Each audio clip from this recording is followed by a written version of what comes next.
A Vietnamese national deported to South Sudan by the Trump administration has now been repatriated to Vietnam, and this after he spent more than a year in detention following deportation under the US's third country deportation program. South Sudan's Ministry of Foreign Affairs announced the repatriation of 44-year-old Tuan Phan on Friday. Phan and 7 other men were sent to Africa in May 2025. They were then rerouted first to a U.S. military base in Djibouti after a federal judge blocked their deportation to South Sudan mid-flight, citing procedural irregularities.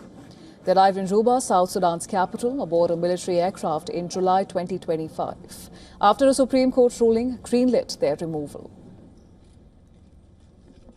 It has been a long journey, but we all know journey is a must continue on. Even though my chapter in South Sudan here is come to a closing, but the journey will continue on. While my stay over here, South Sudanese government treat me very well. You know, they do what they can with all their power to keep me safe and healthy. At least 7 African countries have agreed to accept deportees who are not their own citizens as part of arrangements with the United States. The U.S. in exchange has agreed to pay millions of dollars to those governments. And we also go.